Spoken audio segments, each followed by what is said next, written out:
No centro da caminhada espiritual de qualquer pessoa que deseja viver com propósito, existe uma pergunta que sempre ecoa nos momentos de dúvida: como isso vai acontecer? Essa é a pergunta que paralisa, que gera ansiedade, que consome o tempo e a energia de quem está tentando viver pela fé. E é justamente aqui que mora um dos maiores segredos espirituais. O que é com você, mas o como é com Deus. Enquanto você se esforça em entender todos os detalhes do plano, Deus apenas te convida a dar o próximo passo. Porque o milagre não começa com explicações, ele começa com obediência e direção.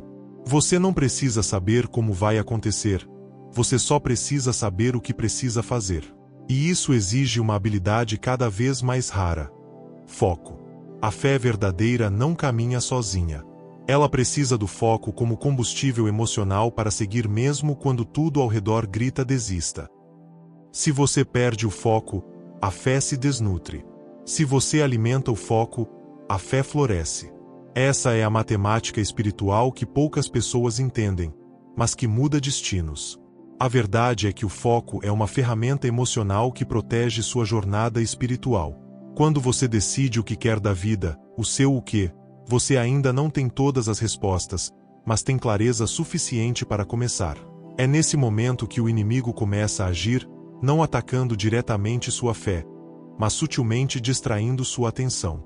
Surgem problemas aleatórios, pessoas negativas, convites que desviam você do propósito, dores emocionais que te esgotam silenciosamente.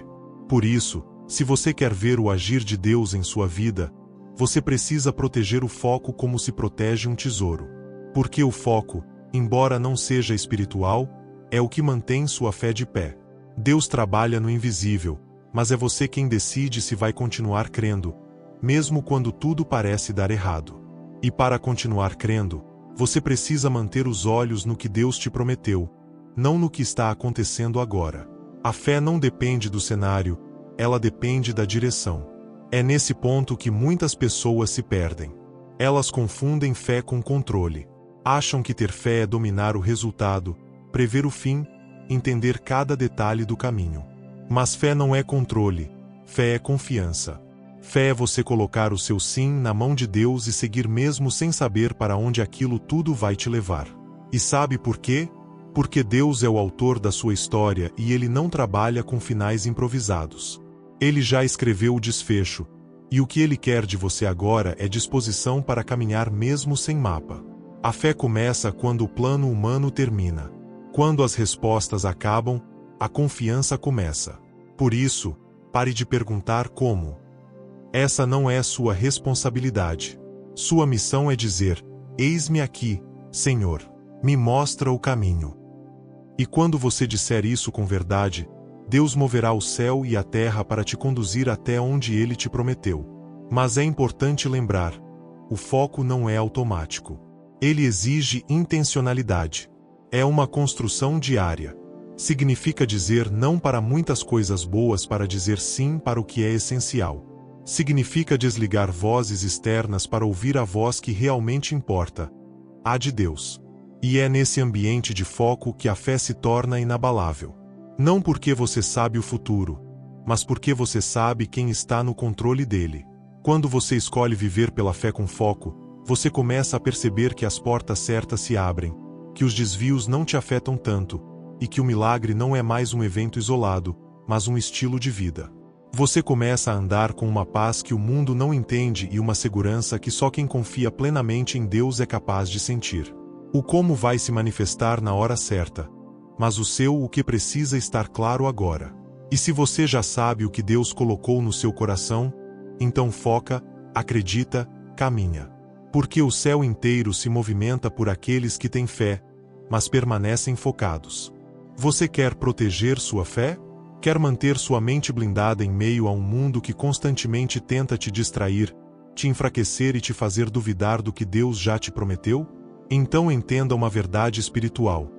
A sua mente é um campo de batalha, e a vitória começa com quem você permite que esteja ao seu redor. O primeiro passo para blindar a mente é escolher com sabedoria quem tem acesso às suas emoções. Não é todo mundo que merece estar perto de você. Não é todo mundo que merece saber o que você sente. Não é todo mundo que deve ter a chave do seu coração. Provérbios 18:24 diz que quem tem muitos amigos pode chegar à ruína. E isso não é exagero. Isso é um alerta. Porque o excesso de intimidade com pessoas erradas é uma porta aberta para o desânimo, a dúvida e o afastamento do seu propósito. Você precisa de poucos amigos, mas esses poucos precisam ser verdadeiros, alinhados com seus valores e com a sua fé. Sabe por que isso é tão importante? Porque as palavras mais destrutivas que você vai ouvir na vida não virão de estranhos, mas de quem você ama. Palavras ditas por desconhecidos, a gente esquece em minutos. Mas palavras ditas por quem tem intimidade com a gente, essas têm o poder de nos derrubar por semanas, meses, até anos. Por isso, blindar a mente não é apenas sobre ser seletivo, é sobre proteger sua energia, sua fé, seu foco. Se alguém que você ama constantemente te diminui, te critica, ou te afasta de Deus com suas atitudes, você precisa redefinir o acesso emocional dessa pessoa na sua vida. Amar todo mundo é mandamento. Mas dar intimidade é escolha. E essa escolha precisa ser feita com maturidade espiritual. Você não precisa cortar relações, mas precisa limitar o quanto essas relações influenciam suas decisões, sua paz e sua fé. Blindar a mente é um ato de proteção espiritual. É entender que foco e fé andam juntos, mas ambos podem ser minados pelas vozes erradas ao seu redor. E não se engane. O inimigo vai tentar usar justamente pessoas próximas para desviar o seu olhar de Deus. Ele não precisa destruir sua fé, basta tirar seu foco. Basta ocupar seu tempo com discussões, ressentimentos, fofocas e distrações. E quando você se dá conta, já está longe do seu propósito. Por isso, é necessário fazer uma análise honesta. Quem são as pessoas que têm liberdade para acessar suas emoções hoje? Essas pessoas te aproximam ou te afastam de Deus? Te fortalecem ou te drenam? Te impulsionam ou te prendem ao passado? Se a resposta não for clara, talvez esteja na hora de ajustar o nível de intimidade que você tem oferecido. Blindar a mente é silenciar o ruído externo para ouvir com mais clareza a direção do céu. E sabe qual é o maior perigo de ter muitas pessoas íntimas ao seu redor? É que, com o tempo, você começa a confundir opiniões humanas com voz de Deus. Começa a agir pelo que os outros dizem, não pelo que o Espírito Santo te orienta. Começa a se preocupar mais em agradar pessoas do que em obedecer ao chamado que Deus colocou no seu coração. E quando isso acontece, você perde a direção, perde o discernimento, perde a fé. Por isso, a blindagem da mente é uma urgência espiritual. Não é sobre ser frio ou indiferente, é sobre ter sabedoria emocional.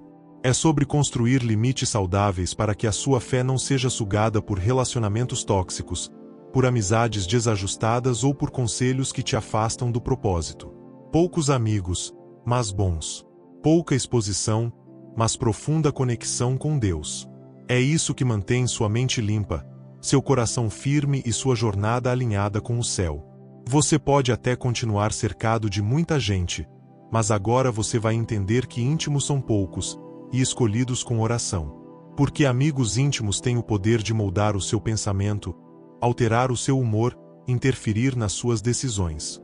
E se você quer viver o plano de Deus, precisa proteger sua mente como quem protege uma joia rara. Quando você limita o acesso à sua alma, você se torna mais leve, mais firme, mais focado.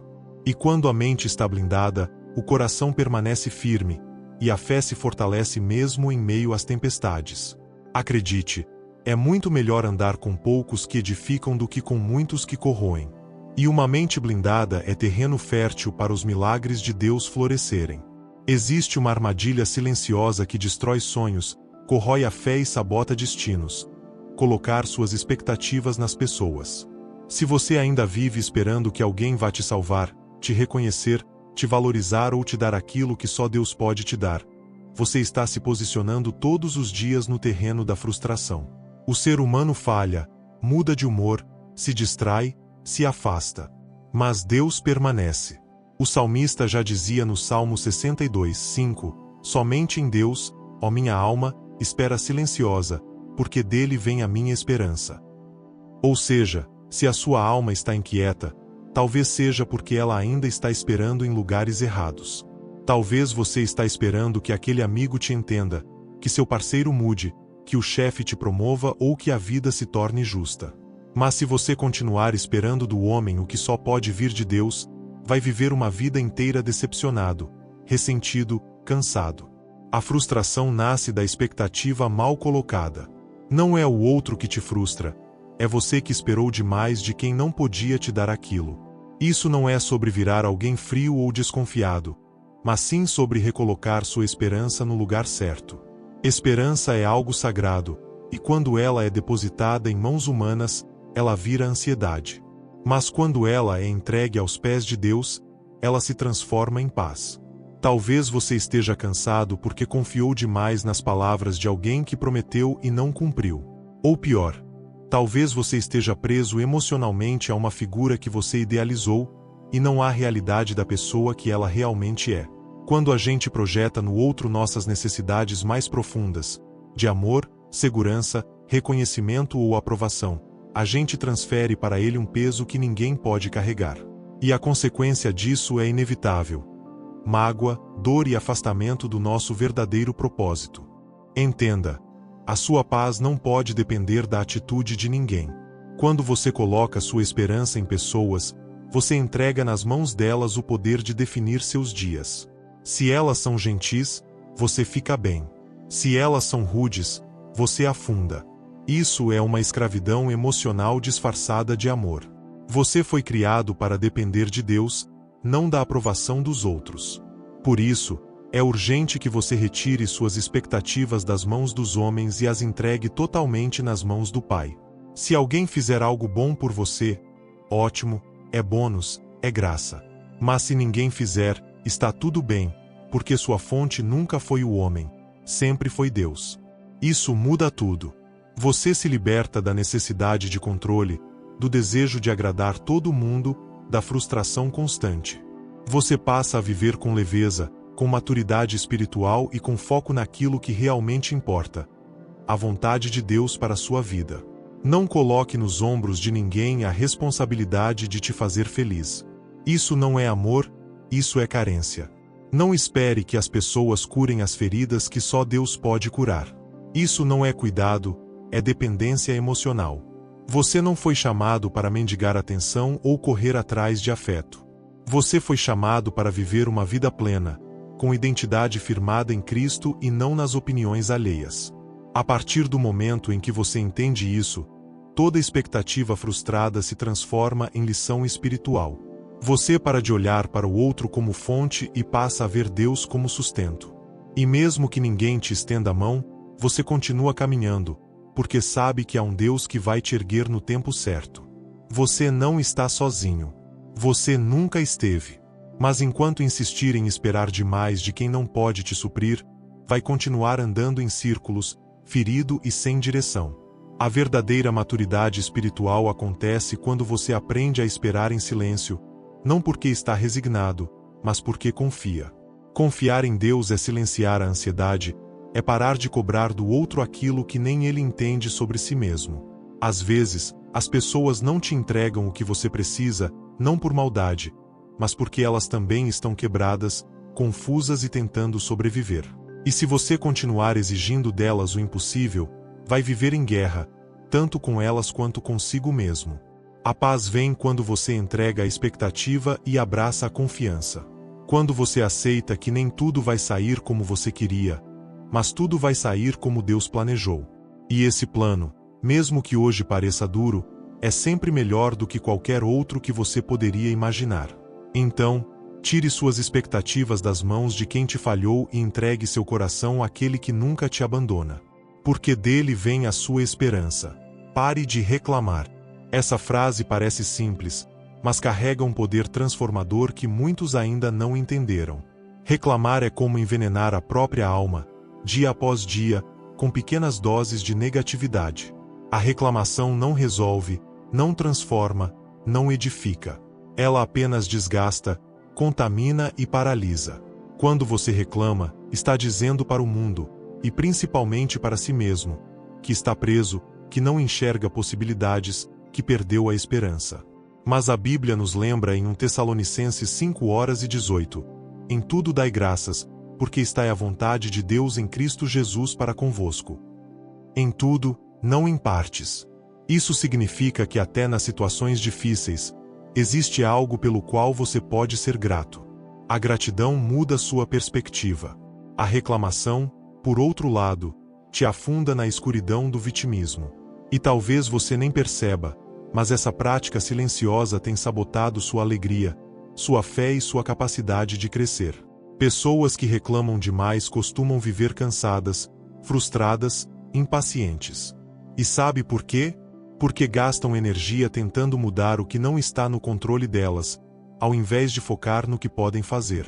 A reclamação é o idioma dos que desistiram, enquanto a gratidão é a linguagem dos que continuam. Quando você reclama, você está reforçando tudo o que está errado, ao invés de alimentar a esperança de que pode melhorar. É como estar num barco com um furo e, ao invés de remar até a margem, ficar gritando o tempo inteiro que tem um buraco. Não resolve. Só atrasa. E o pior, contamina quem está ao seu lado. Porque a reclamação tem um poder viral. Ela se espalha. Uma pessoa que vive murmurando arrasta outras para um clima tóxico, pesado, onde tudo parece ruim e nada é suficiente. E é por isso que a Bíblia não nos manda simplesmente não reclamar, mas nos ordena dar graças em tudo. Porque gratidão é a chave que abre portas espirituais. É ela que te conecta com a providência de Deus, mesmo quando as circunstâncias parecem contrárias. A reclamação também revela algo mais profundo: a dificuldade de confiar no propósito de Deus. Reclamar é, muitas vezes, uma forma disfarçada de dizer que Deus errou, que Ele deveria ter feito diferente, que você merecia outra história. Mas será mesmo? Será que a sua visão limitada enxerga mais do que o Criador do universo? É duro aceitar, mas às vezes, o caminho que dói é o que mais nos aproxima da vontade dele. E se você trocar a reclamação pela confiança, vai perceber que mesmo nos momentos mais difíceis, há um ensino escondido, uma maturidade sendo construída, uma fé sendo moldada. Deus não age no barulho da murmuração, Ele age no silêncio da confiança. Pare de reclamar. Não porque está tudo perfeito, mas porque você entendeu que tudo coopera para o seu bem, mesmo que hoje pareça incompreensível. Escolha agradecer. Escolha louvar no meio do vale. Porque essa é a atitude que move o coração de Deus e transforma sua atmosfera. E não basta parar de reclamar. É preciso também parar de dar ouvidos a quem reclama. Porque da mesma forma que a sua própria murmuração te contamina, ouvir a reclamação dos outros também te enfraquece. Tem gente que se torna depósito de lixo emocional dos outros e nem percebe. Você é aquela pessoa que todo mundo procura para desabafar, reclamar, despejar críticas e mágoas? Isso não é dom, é sinal de que talvez você esteja se conectando demais com a dor alheia sem o filtro espiritual necessário. Ou você contamina ou é contaminado, não existe neutralidade nesse campo. Toda vez que alguém chega até você só para reclamar de tudo e todos, essa pessoa está buscando um aliado, não um conselheiro. E se você entra nessa frequência, começa a carregar fardos que não são seus, começa a questionar situações que não viveu, começa a duvidar de pessoas que nem conhece. Isso pesa. Isso adoece. Isso te tira do foco. Fuja da reclamação, seja ela sua ou dos outros. Aprenda a filtrar as conversas. Cultive relacionamentos que edificam, que inspiram, que elevam sua fé. A partir de hoje, decida blindar seus ouvidos e sua mente. Toda vez que a vontade de reclamar bater, respire, ore e agradeça. A gratidão é um exercício. Não é algo que brota espontaneamente em dias ruins, mas é exatamente nesses dias que ela se torna mais poderosa. A gratidão é a fé em movimento. É olhar para o caos e dizer: Deus ainda está no controle. É confiar mesmo sem entender. É andar mesmo sem enxergar. Reclamar é fácil. Qualquer um faz. Mas agradecer quando tudo desaba, isso é a atitude de alguém que conhece o coração de Deus. Então, da próxima vez que for abrir a boca para murmurar, lembre-se: o inimigo se alimenta da sua reclamação, mas o céu se move através da sua adoração. Escolha qual voz você vai alimentar. Escolha qual espírito você vai permitir habitar em você. A murmuração constrói muralhas. A gratidão abre caminhos. Você decide. Reclamar é um vício emocional disfarçado de desabafo. É uma forma sutil e contínua de declarar que você perdeu o controle da sua própria vida. E o pior, quando você reclama, você não apenas alimenta a dor, mas a transforma em veneno. Reclamar não muda nada, só piora. Você atrai o foco para o problema, não para a solução. Em vez de usar a energia para transformar uma realidade difícil, você a desperdiça reforçando tudo o que está errado. E a Bíblia é clara: em tudo dai graças, 1 Tessalonicenses 5:18. Ou seja, em absolutamente tudo há um motivo para agradecer, mesmo que seja apenas o aprendizado. Porque se você ainda está vivo, se ainda respira, é porque ainda há esperança. Reclamar é recusar esse presente. É zombar da graça. E, mais do que isso, é contaminar o ambiente com negatividade. Você já reparou como a presença de uma pessoa que só reclama muda o clima de um lugar? Ela chega, e junto com ela vem o peso, o cansaço, a drenagem de energia. Você sente. Mas agora, escuta isso com atenção. Quando você reclama, você se torna exatamente essa pessoa. Mesmo sem perceber. Mesmo achando que é só uma fase, só um desabafo, só uma frustração momentânea. Só que o hábito vai se fortalecendo. Reclamar vira um refúgio. E o que era para ser apenas uma reação isolada vira parte da sua identidade. E sabe qual é o perigo disso? É que você começa a se afastar da fé. Porque fé e murmuração não coexistem. Quem reclama não está crendo. Quem crê, agradece, mesmo chorando. A murmuração trava milagres. Ela fecha portas. Ela bloqueia a ação divina porque declara, mesmo que inconscientemente: eu não confio que Deus está fazendo algo aqui. E Deus age onde há fé, não onde há reclamação. Então pare. Agora. Escolha, a partir de hoje, mudar sua fala. Reestruture sua linguagem interna. Ao invés de dizer tá difícil, diga tá desafiador, mas eu vou vencer. Ao invés de dizer não dá mais, diga eu ainda não encontrei a saída, mas sei que existe uma. Sua vida começa a mudar no exato momento em que sua fala muda. Seja íntimo de Deus. Essa talvez seja a chave mais profunda, mais poderosa e, ao mesmo tempo, mais negligenciada por quem deseja ter uma vida firme, equilibrada e cheia de propósito. A intimidade com Deus não é sobre religiosidade, não é sobre decorar versículos ou cumprir uma agenda de obrigações espirituais. Ser íntimo de Deus é construir uma relação real, diária e constante com o Criador. É fazer dele o seu primeiro pensamento pela manhã e o último ao dormir. É conversar com ele com liberdade, com verdade, com entrega. É saber que ele está contigo no silêncio do quarto e no barulho do mundo. Intimidade é acesso. E quem tem intimidade com Deus tem acesso ao que os outros não têm. Paz no meio do caos, direção no meio da confusão, esperança mesmo quando tudo parece perdido. E essa intimidade é uma escolha, é uma construção, é um relacionamento que se desenvolve com tempo, com entrega, com prioridade. Deus não força acesso. Ele bate à porta. Mas só entra se você abrir. Quando você é íntimo de Deus, você começa a enxergar a vida com outras lentes.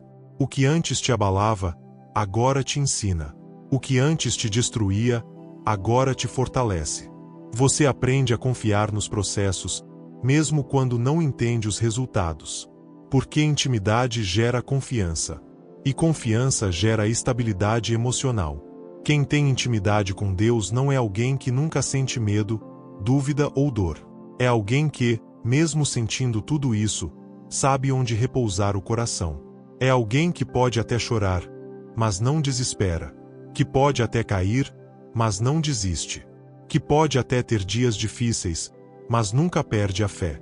Porque sabe que existe um lugar seguro, um colo que acolhe, uma voz que guia. A intimidade com Deus transforma o que está dentro de você. E quando o que está dentro muda, tudo ao redor começa a mudar também. Intimidade com Deus não é um escudo contra o sofrimento, é a força que te levanta quando o sofrimento chega. Se você deseja foco, paz, direção, sabedoria, cura, discernimento, tudo isso nasce da intimidade com Deus. Muitos estão buscando respostas fora, quando elas só serão encontradas dentro de um coração que se dobra, que se entrega, que se rende. É na presença de Deus que somos moldados, que nossas feridas são tratadas, que nossa visão é restaurada. E não há outra fonte segura. Tudo o que o mundo oferece é temporário, raso e volátil. Só Deus é eterno, profundo e constante. Quando você entende isso, você para de buscar validação em pessoas, aplausos de multidões, respostas em livros e promessas em gurus. Porque você já tem o essencial: um relacionamento com quem escreveu a sua história antes mesmo de você nascer. E isso muda tudo. Isso te liberta da ansiedade, da comparação, da necessidade de controle. Você entende que não precisa saber o como, porque o como pertence a Deus. O seu papel é saber o que e permanecer fiel a isso. Muitos acham que Deus só se revela nos templos, nos cultos, nos grandes eventos. Mas a intimidade com Deus se constrói no secreto. É quando ninguém está olhando. É naquele momento em que você poderia estar rolando o celular, mas decide fechar os olhos e orar. É naquela madrugada de angústia em que você se recusa a alimentar o medo e escolhe confiar. É nas pequenas escolhas que grandes intimidades são formadas. Deus não quer só te visitar aos domingos. Ele quer habitar com você todos os dias. Quer ser parte do seu cotidiano. Quer ouvir a sua voz pela manhã.